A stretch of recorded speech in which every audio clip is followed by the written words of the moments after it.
meron akong isi-share sa iyo about naman ito doon sa mga training ng stuntman. Di ba? Ito yung aking isi-share sa iyo. Ito, panoorin mo lang kung ano ang gagawin ko. Kung magustuhan mo, pwede ka mag-comment. Pwede mo i-share kung tama ang gagawin ko para mapanood mo ito. Yeah, ito gagawin ko. So ngayon, kailangan yung pag tumama sa mukha mo, halimbawa sinuntok ang mukha mo, kailangan kasabay sa mukha yan, yung pantay balikat yan, tinatawag na pantay balikat. So ngayon, ang kabila naman, pag sinuntok mo na gano'n, ayan, ano yan, pantay balikat din yan. Alam mo kung bakit isinare ko sa ito. Mayroon ako napanood. Ang napanood ko ito, di ba? Nag-downward pataas siya, di ba? Si yung pag downward niya, tapos may kasunod niya na pasuntok na gano'n. Papasipa na pasuntok na gano'n. Anong nangyari? Alam mo kung bakit? Pag suntok na gano'n, nako, ang jerk niya, pag gano'n. Diba? Napanood ko yun. Yeah, napanood ko yun. Ito, sinari ko lang sa iyo at ikininto kung tama yung napanood ko. Diba? Pag gano'n suntok, ang jerk niya pag gano'n. Diba?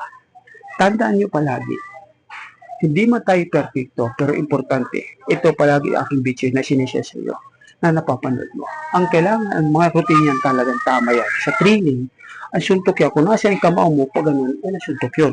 So ngayon, pag ganun ang mukha mo, tapos balik ka, ito kabila. Pag halimbawa ngayon, bago ka bago magwalo, patama muna sa ulo mo, bago kayo mo po. Di ba? Para, halimbawa ngayon, kasunod, yan, tapos tumuhod. Yan, nakikita mo na yung kamay mo, di ba? Masasalabos siya agad. Di ba? Ayan ang tandaan nyo palagi. Pero ang number nyo, tandaan nyo palagi. Kasi, by number yan eh. By number yan, tandaan nyo. Importante yan. Importante yung jerk. Yung jerk, pag sinto ka dito, yan. Ayan, pag binuhat araw ka, yun ang suntok yan. Pag wait out ka naman, yun napapanood ko palagi, minsan, ang jerk, gumagana. Bisa na, kung nasa sinipa ka ng paa, ganun ang ganun. Yan. Yan, tandaan nyo palagi. So, sana ito aking isinar sa inyo at yung napanood yung video. Ito about ito sa mga nagtitraining.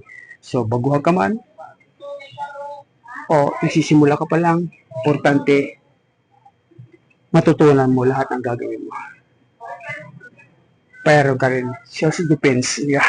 Alam mo palagi ang gagawin mo. So, sana mapanood mo ito.